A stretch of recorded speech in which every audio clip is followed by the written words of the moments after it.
So thanks for coming. And I think you all know about Saddle Road Press and I just wanted to tell everybody you can order your books, order our books at any independent bookstore or online at indieboundbookshop.org or any online bookseller. And also you can watch these readings on YouTube. It's youtube.com/at Saddle Road Press. And I will post these URLs on the chat.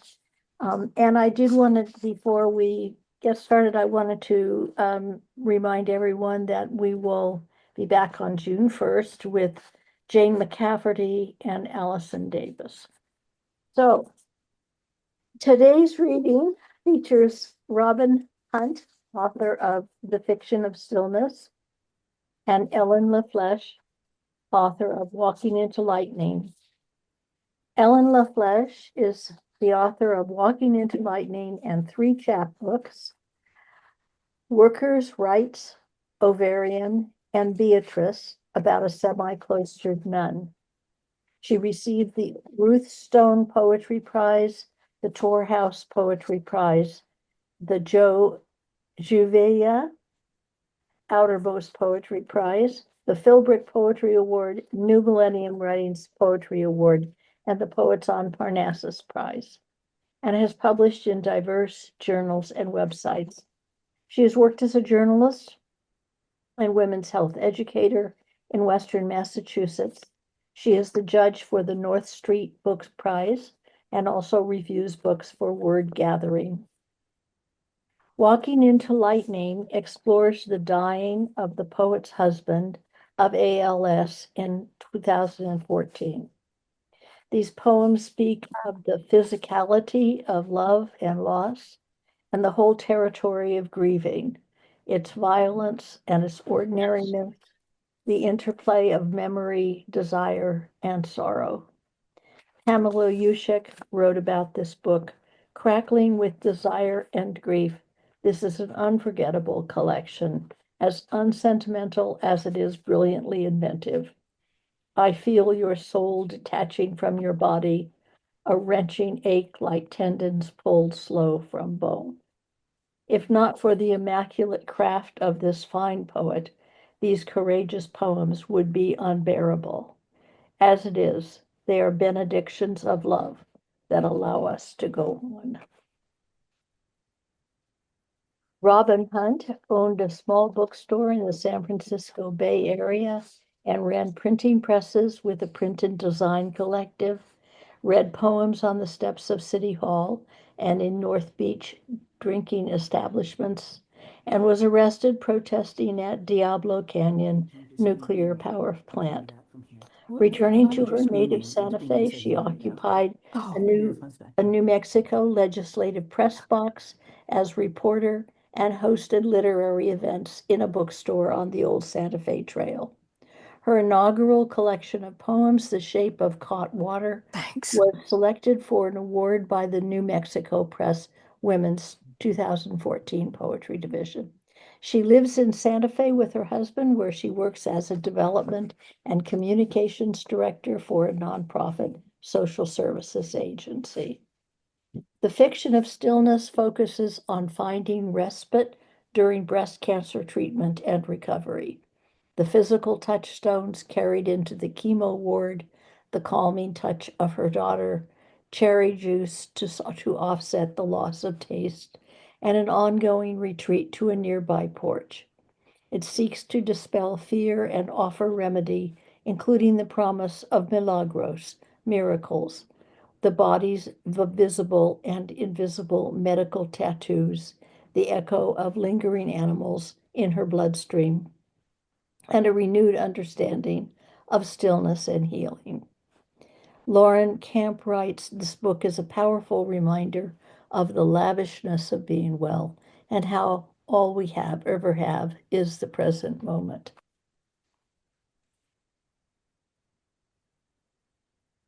Wow, that's always riveting to hear about yourself. I'm so happy to be here with Ellen, and I'm going to read first. Ellen and I have gotten to know each other very quickly, and I think we'll be fast friends going forward. We're going to Totally.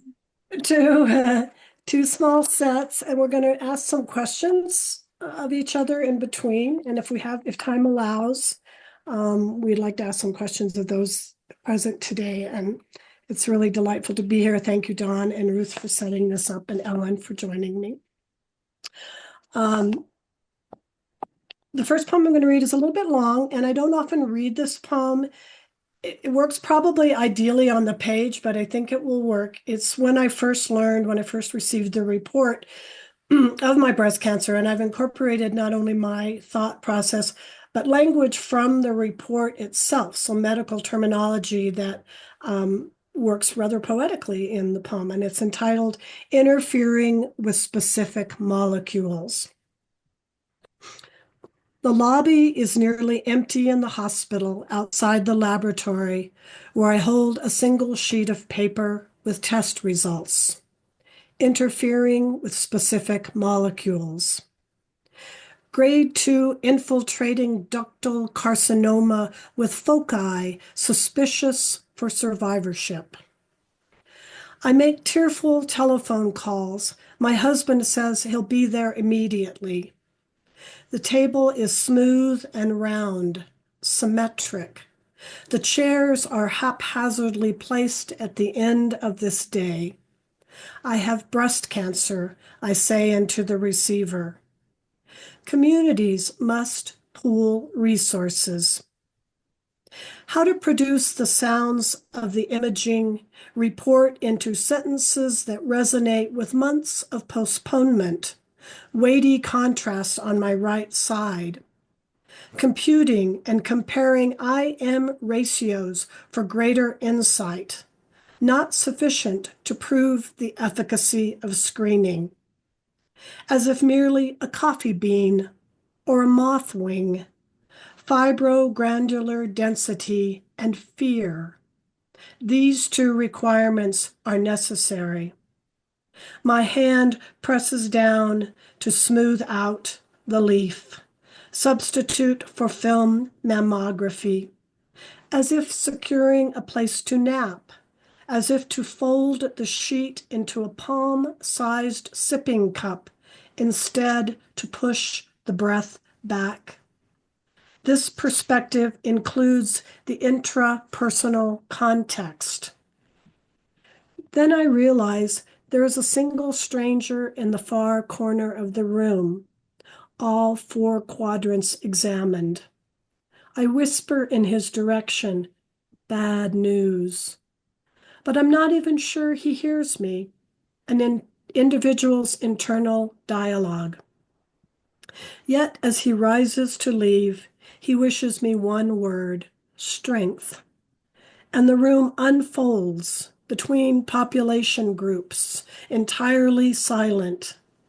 I assure my husband I can drive myself home, recommended to search for correlates.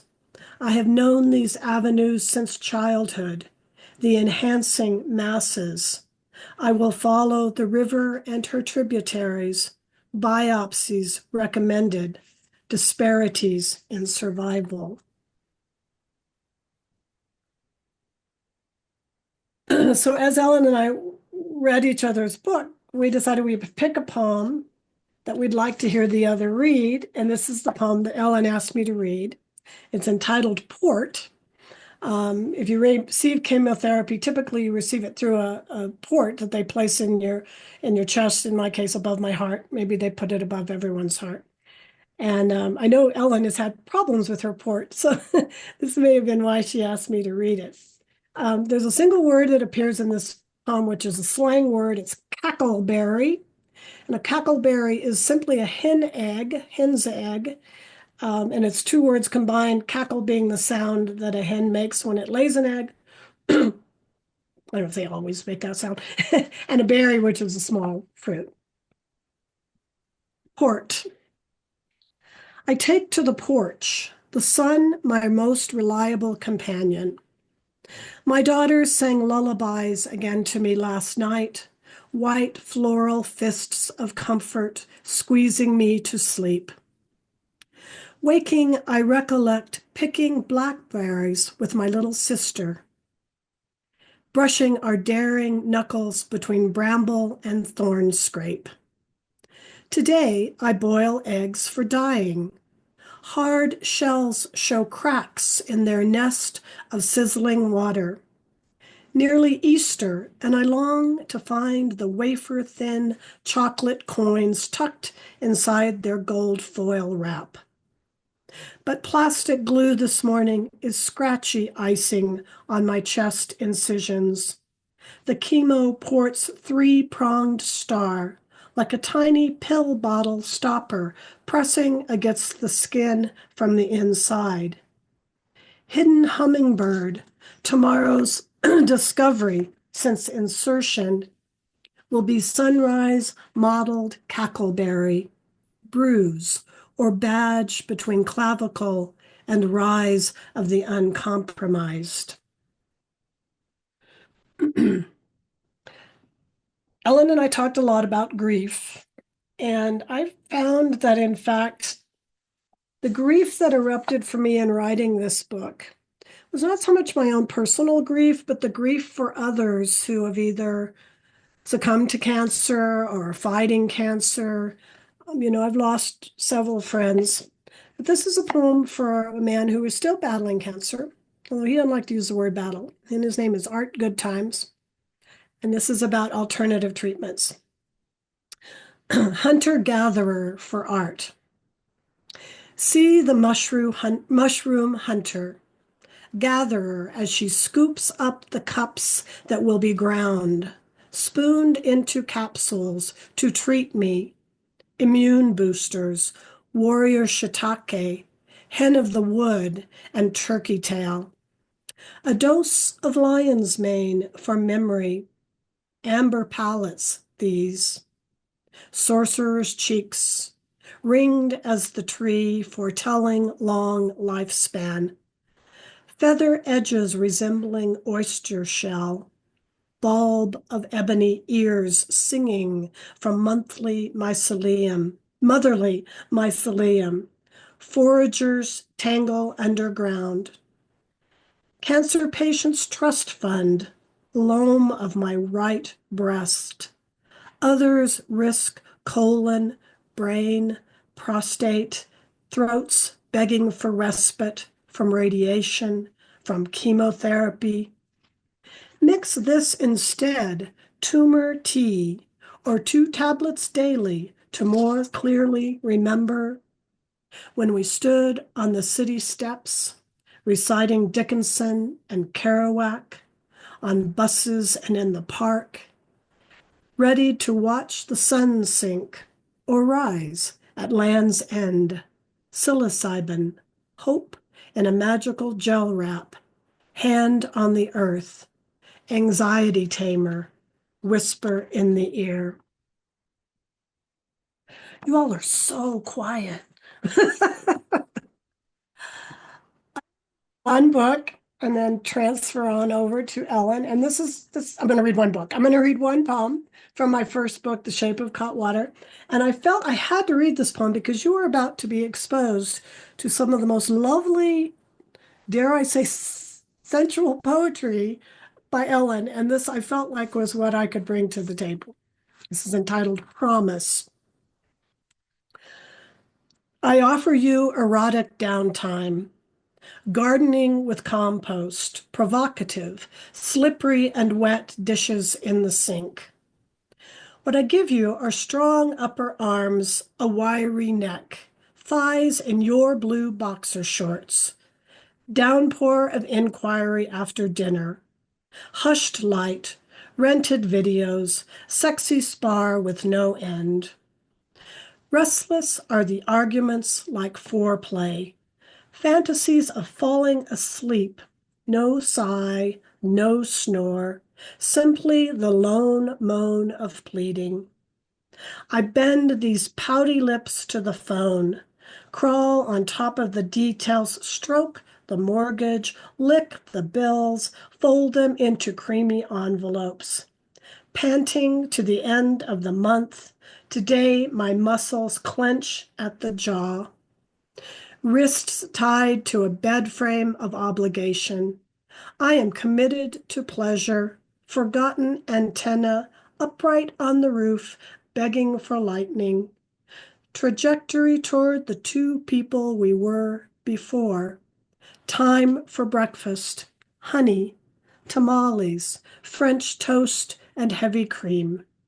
I promise you an aphrodisiac, digging through coffee grounds. Promise you will get dirty. Talk to me.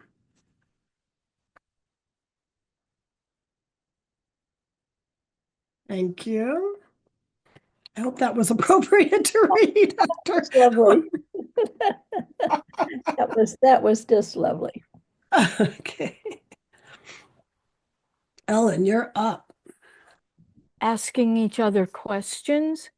So I would like to ask a question about the poems that Robyn just wrote, since I also have been going through breast cancer treatments. Robyn, did you find that writing the poems were healing? And was there a lag time between when you went through the experience and writing the poems, or did they come in real time? Well, it was a little bit of both. And thank you for answering the question in advance so I knew what was coming. Yeah. I think mostly I kept a journal. I'm a journal keeper. And as with the first poem that you heard, I found that the lyricist in me was latching on to certain medical terminology throughout the process and keeping a record of that and thinking they might end up in poems at some point. There's a poem in the book called Animals in the Bloodstream, when for close to one of my last chemotherapy appointments, a nurse came into the room and she said, she just did everything that they do to set up. And then she asked me what my relationship was to horses. And I thought, well, that's unusual. But it stayed with me. And I didn't write anything immediately, but it later then became a poem. So I was certainly writing snippets in the process, and then the poetry came afterwards. And yes, it helped me very much find the joy and in the whole and the beauty in what was around me. A lot of the poems in the book formulated sitting on my porch when I was too tired to do anything else. So Thank you. yeah, thank you. So before I begin, there's one important, I guess, housekeeping thing. My wonderful friend Jendi, who's also published with you folks, is going to be a stand-in. I had a horrible chemo session 3 days ago. I might need to leave for 5 minutes and she's going to take over. So it's a wonderful gift that she's giving me. So I'm mostly going to read from Walking into Lightning about my husband's death, but I do want to read To Connect with Robyn, the one and only poem I've ever written about having cancer. Excuse me, it's about losing my hair. It's called Protest Banner. It's a prose poem, so it's going to be read like prose. I was a middle woman croning into olden age when I let loose the coils of hair pinned against my nape. My gray hair jumped to freedom, crashed like river water against the jagged rocks of my spine. I threw out my scissors, eschewed the beauty salon. Released from its pins, my hair grew and grew like Rapunzel. Strands broke through my follicles as if neurons were escaping from my brain. Thus, my hair bled memories, synapses sparking when I brushed it. The memory of a lover's palm of my grandmother's Art Deco mirror, of the holy incense that scented my childhood prayers. Sometimes I braided my hair, let it swing down my back like a hangman's rope. Sometimes I wore it loose against my hips, a crone's silver-threaded shawl, an old woman's protest banner. But then, oh, but then, I was eating egg drop soup when a nest of hair fell into my bowl, hairs like fine embroidery on my pillow every morning. Chemo had killed my follicles, every last one. Day after day, hair detached from my head took with it the memory of hiking down a mountain, of sunrise brushing against my sheets, of ocean salt scalding my scalp. How to look in the mirror and say out loud, I am a woman balding, a woman whose breasts could kill her. I wept, hair and water rolling downslope together. But then, oh, but then, it took months and months, but my hair came back hysterical with curls, a tangle of rhizomes, grew back rich with remembering, strands of red and yellow glowing with the memory of some wild-haired ancestor. My hair was a flame, sparking in the sun, sparking in my grandmother's mirror, sparking when I brushed it. 100 strokes, 100 more. So now I'm going to read from Walking into Lightning, which is about my husband's death from ALS. And I wanted to write something that honored the kind of sensual losses that you experience when you lose a spouse. And after John died, I read many books on grief, books, and they were very good about finances, how to talk to the children, how to date, all these kinds of things. Should you sell the house, and so on. But almost nothing talked about the sensual losses, um, because you're losing the person, your spouse, that you have close physical contact with. So I just said, I have to correct this a little and make it known that that's an important part of grieving a partner. But it was a real challenge because I didn't want, because John had a family, we have a daughter. I didn't want it to be too explicit, but I wanted it to also get across this is a real important loss that must be acknowledged. And I belong to several writing groups, and they really helped to keep me on track because they would say, that's a little too far. It might be more appropriate to lose that paragraph. So it was a fine line that I had to walk. So I am going to begin with, I'm sorry, some papers flew around during the um the Zoom bomb. Okay. So I'm going to read one of the first poems in the book.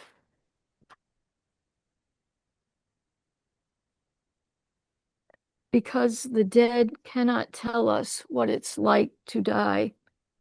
That time our yard was a blurred gyroscope of snow, and our driveway a gloss lake of ice.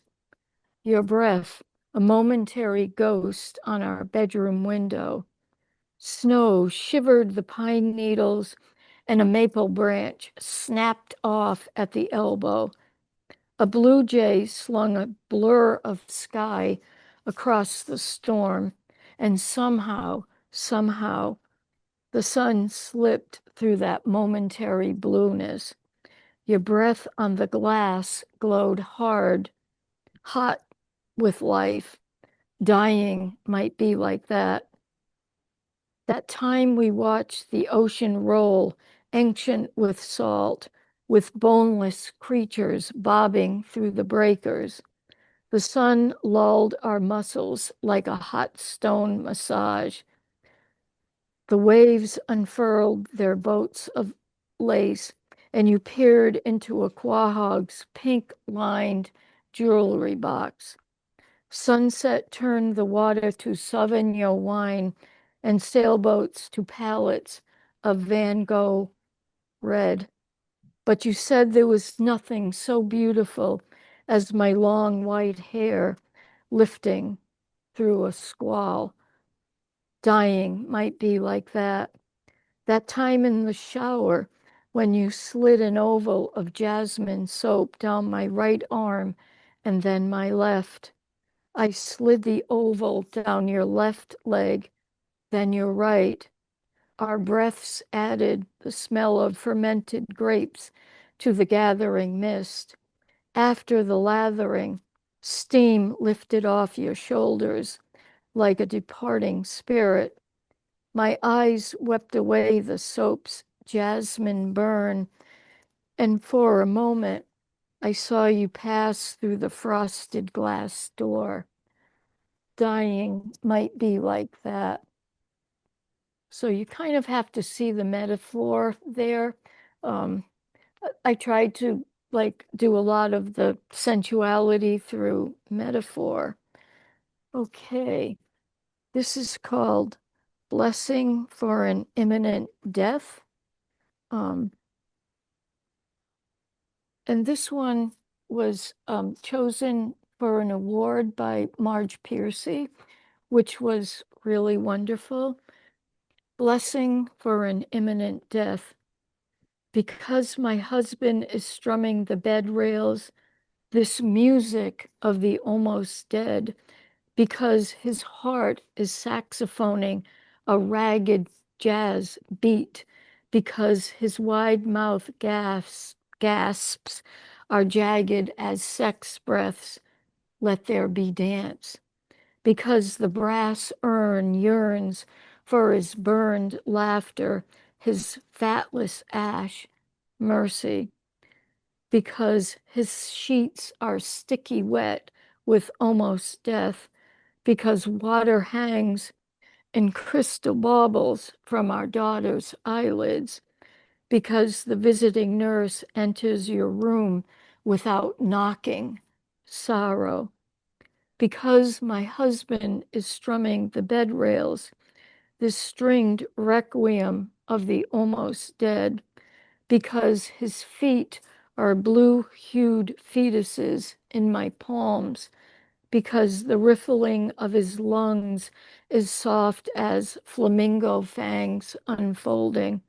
Let there be psalms, because tufts of snow are nippling our pine trees, because his skin is releasing the scent of sugar fields burning, because my thumbs are stroking the blunted blades of his cheekbones, let there be grace, because candle flames are swaying like an ecstatic choir, because my husband is strumming the bed rails, this eerie symphony of the almost dead, because clouds are flying across the moon like a gathering of spirits, let there be death, because the brass urn yearns for him with uterine ferocity, let there be light.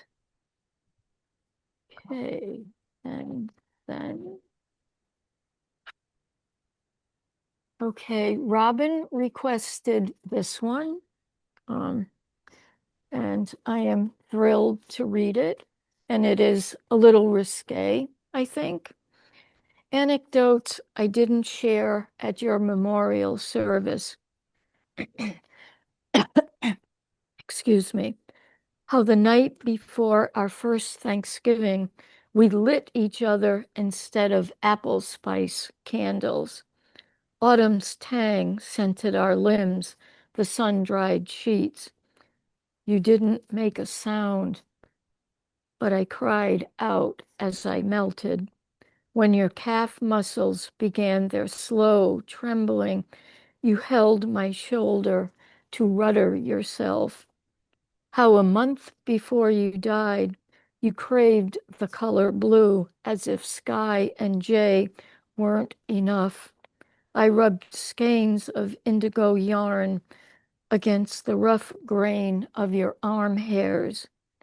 I told you to imagine our hydrangea bush pushing blue blossoms through the snow. How the day after our third Thanksgiving, I felt the twinge of my egg hurled like a new world into God's ovarian fist.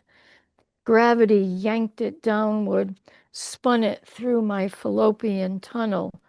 Your comet drilled through the crust, bore down to the planetary core. Stunned, our daughter bubbled into life. How a week before you died, you couldn't swallow, but still you craved the taste of yellow. I touched a slice of lemon to your tongue, ran a buttered corn cob against your lips. January sun was a slab of yolk on the sick room wall. How the night our daughter was born, the cervical slit had to widen into an astonished stare. My hips shifted, creaking as they softened. When I rode the rattling gurney to the birth room, you sang to me. You sang. When our daughter swam head first out of her amniotic cove, you sang to her. You sang. How the day before you died, you craved the sound of green. I rubbed a jade hairbrush against my scalp until my long hair crackled. I played Schumann's Spring Symphony on our vintage turntable. The vinyl cracked like buckled lungs. You kept time by blinking, blinking. Our daughter sang to you. She sang. One thing you wouldn't catch in this poem, thank you, unless you read the whole book, is when John's legs were trembling in an erotic way, a very sensual way, because of what was happening. He also, with ALS, had a side effect. It's called fasciculations, and your muscles would tremble, and his legs would just go into these fasciculations, which was how I got the image of the legs trembling. So it was both legs that trembled with love and legs that tremble that uh, were dying and trembling in these fasciculations. So I didn't want you to miss that irony. And I'm going to read one more, and then Robyn is going to ask me a question. This is the title poem. John was a Midwestern boy, and I was a New England girl and still am. And they would get tornadoes and wicked thunderstorms. And he loved thunder so much. And my family was so afraid of thunder, uh, they would practically lock themselves in a closet. They just were frightened of it for some primal reason. And he loved it. And every time it thundered, he would take a walk into the lightning. And I'd say, come back. This is scary. I couldn't stand it. So it's the title poem, Walking into Lightning. Because my husband loved the thunder, I walk into the lightning with a metal urn in my hands. The wind witches my black skirt around my ankles. A boom shivers my rose bush, lifts its root ball half out of the grave. Static crackles my scalp. I smell wet earth and whirling pine needles, electrified lilacs. When I hear that growl like a dropped bomb just before it whistles, and the sky throbs my retina like an ocular migraine, I decant him into the storm. Ashes drift through my hair. A bone shard punctures my boot. I blow a billow of him off my palm. I didn't really do that as a metaphor. So, Robyn, what do you have for me? I'm looking forward to it. Well, you touched on part of it already, which was the impetus of writing the book when you couldn't find books that touched on what you experienced. But I am so enchanted by the use of color in your poetry, particularly the poem that you read, Thank You, Anecdotes, I Didn't Share at Your Memorial Service. I mean, this, how a month before you died, you craved the color blue as if sky and jay weren't enough. And you shared a little bit with me about the use of color and where you believe your love of color emanates from. Why don't you share that with all of us? Okay. I love this question. And I must preface it by saying my dad died in November and my husband died in January. And the day of John's memorial service that February, my brother went into a coma and died. So this was unbelievable. And I miss my dad so much because he worked many years in textile mills and he was very involved with um, using dyes on the material and the fabric. And he loved color. And it made that job, which was very menial, very meaningful. And he would come home in work clothes, like those jeans that workers wear, the one piece kind of uniform, and it would be splattered with color. And I was fascinated by that as a child. And he just loved color, and he loved the color red, which I'm wearing because I Mhm. love the color red so much. And he had a truck and he painted it red, and everybody knew it was his truck. So that's where my color, I don't think I could write poetry without color because it was just my childhood, something that my dad Mhm. loved so much. And I Wonderful. love that question, and I miss him, and I honor how hard both of my parents worked for a really long time at menial jobs so that we could have a better life. Um, Yeah, it led to a for wonderful that, discussion between us about the influence of our families on our poetry. And yes. it's, yeah, we won't go into that now, but it was when the image of Ellen's father and these in color just made a lot of sense. Can you Yeah. just do 1 minute about your parents because it was fascinating. Well, I hadn't anticipated this so much, but my father was a mathematician, serious mathematician, Mhm. calculus professor, and was always attempting to teach me math. So I think that the language of mathematics found its way through into poetry for me and the puzzling the pieces together. My mother is a much longer story, but a hard worker, still working, to this day at 80, 89, and she has written books. And um, I think what I quoted to you was that all of the women in my life sang in church. my grandparents, grandmothers, my great aunts, my mother. So I think the musicality also found me through the women in my life. So Thank you yeah. so much. Yes, thank you, Ellen. So Thank we're you, going to do just, Robyn. yes, I'm so happy to have you here, and I'm glad you're Same, feeling well. same. I'm going to read one little short, two short poems and a longer poem. When I had the pleasure of going into my chemotherapy right as the pandemic began, I was diagnosed in 2019, and then most all of my chemotherapy took part in 2020. So there was a lot of hand washing involved. And Mm. this little ditty is entitled Up to the Elbows. I remove my leaden wings, replace them with survivor scalp of post-chemo down. Speak to the angels in my sleep.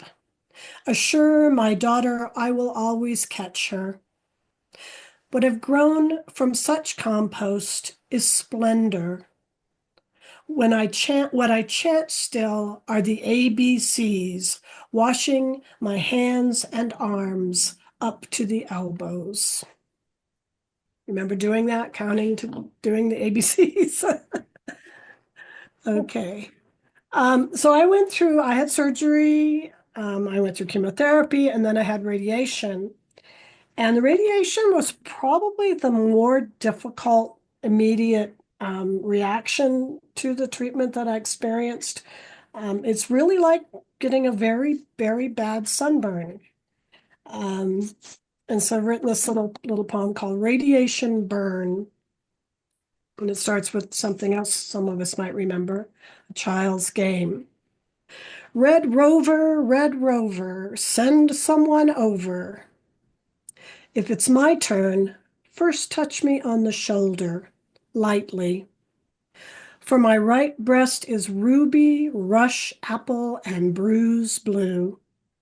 A trampled corsage asking to be discarded. I will not run quickly into anyone's arms today, or be bully whipped into play until the wincing ceases and blisters subside.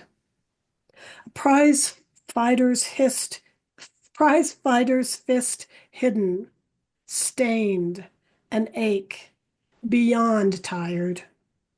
Healthy skin cells recruited with cancer cells to die. War shock test blotch, fire ants, sunburn after sleeping too long on the beach, stinging sand.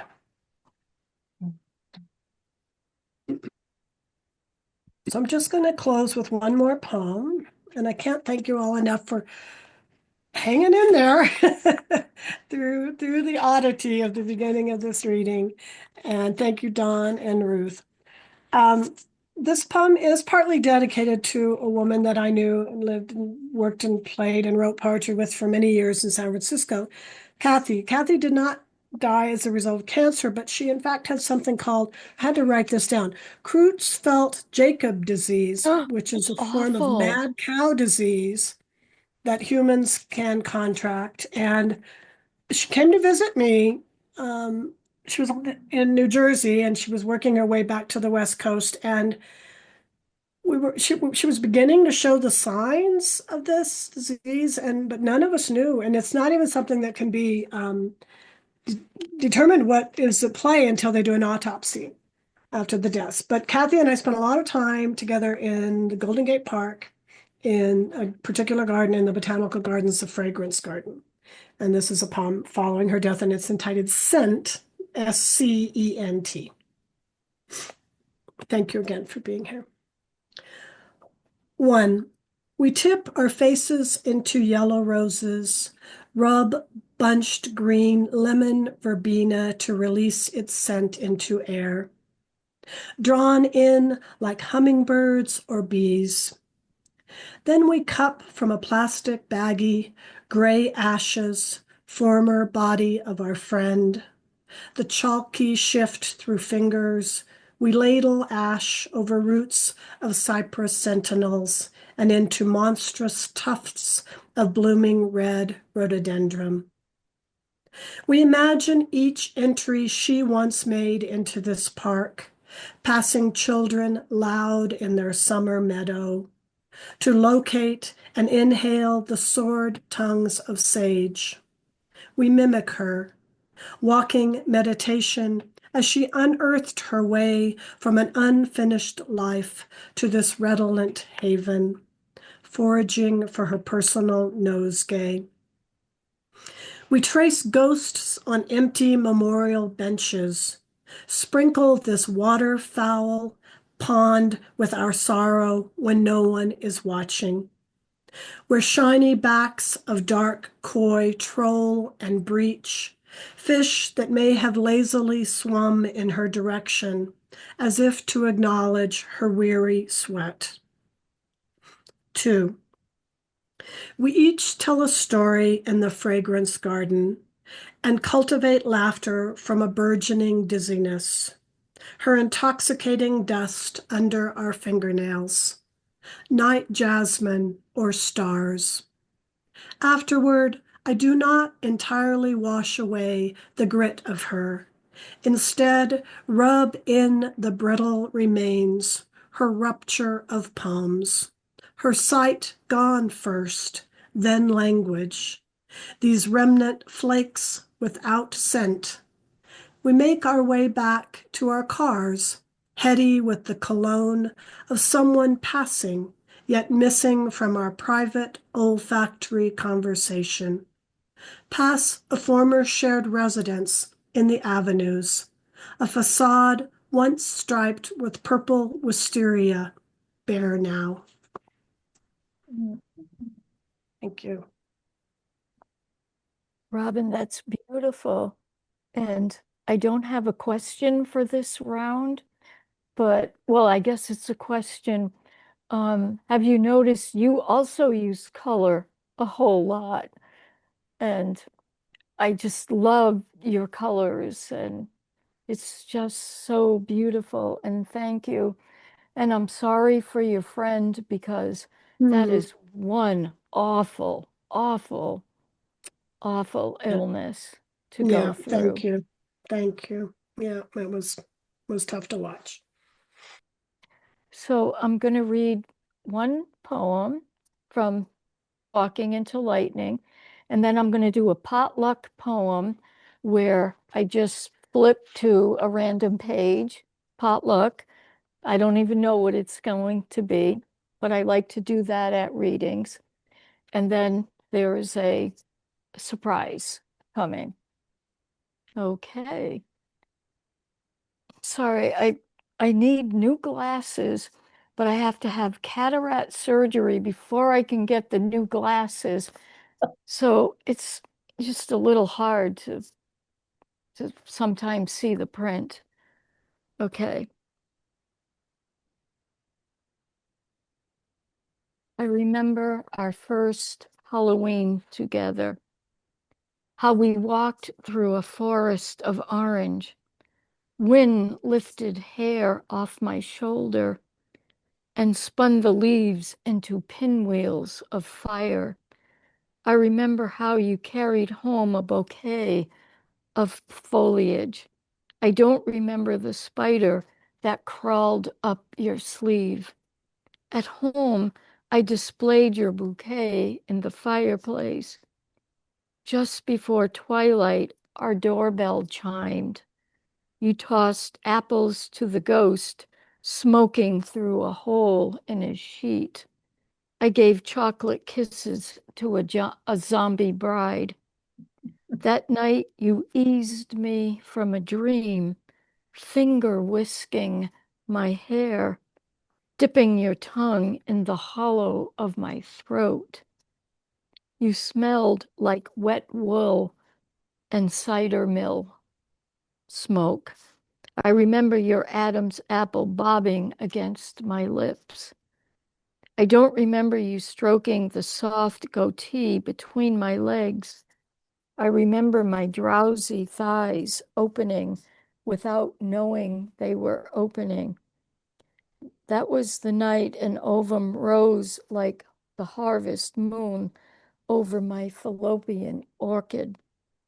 I dreamed of a shy girl hiding under her placental veil.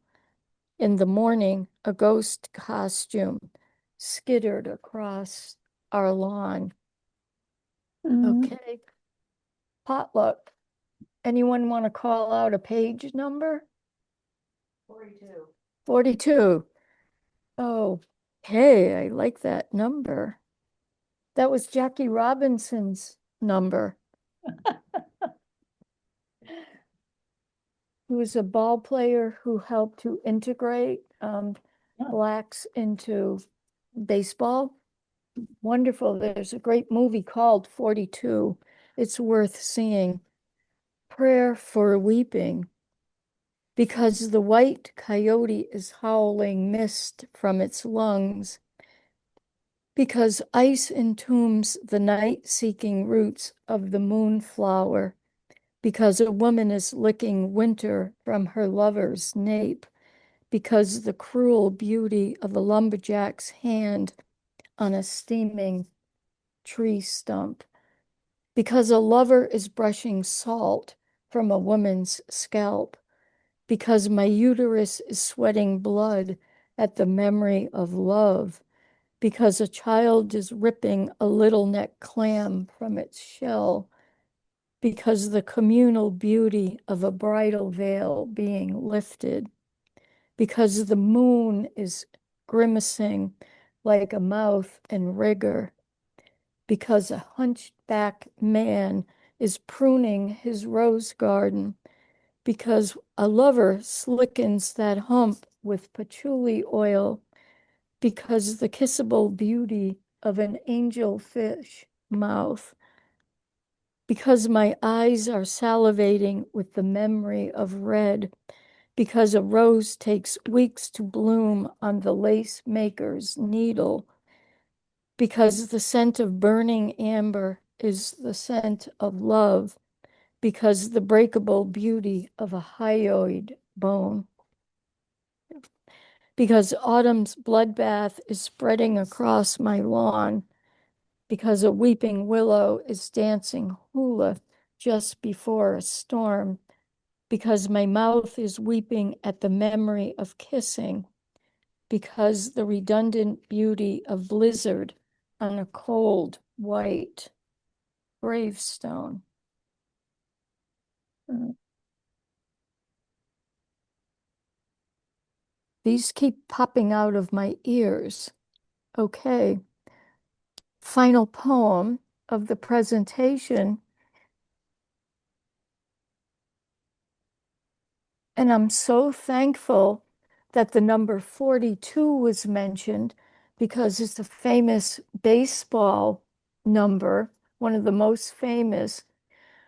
I have to read a baseball poem, and it's based on a true story. And this is one of the poems you have to give the little backstory to. You just have to. So I took my family to see a minor league baseball game of the Boston Red Sox, and it was wonderful. And we were so excited. And the tickets were like $5 each because it's minor league. It's just a wonderful day.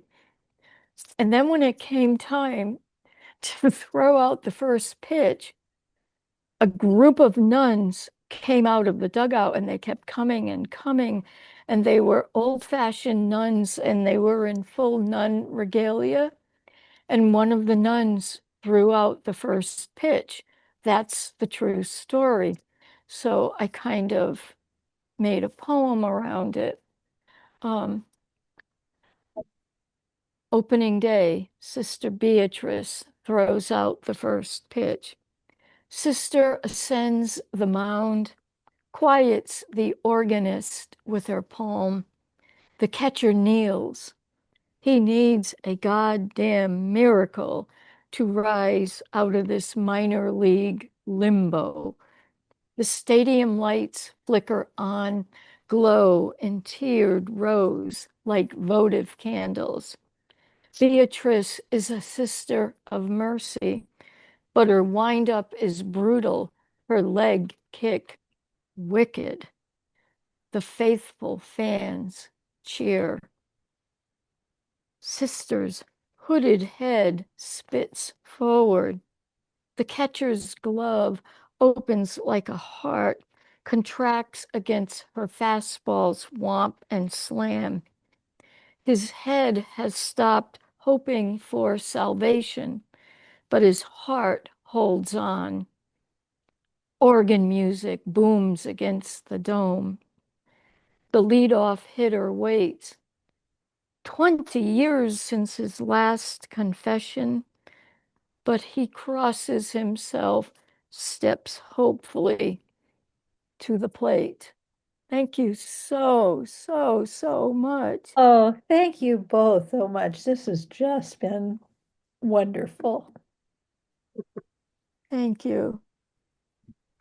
Any And we took audience? So much, and I think we're going to have to bring this to a close now, but I want to say thank you, and um, the reading will be up on the YouTube site in I don't know, sometime this week probably. So, All right. Thank you all for thank you for joining. coming. Thank you. Bye. Thank Bye. you, Don and Ruth. Thank you. And Absolutely. Jindy, thank Bye. you for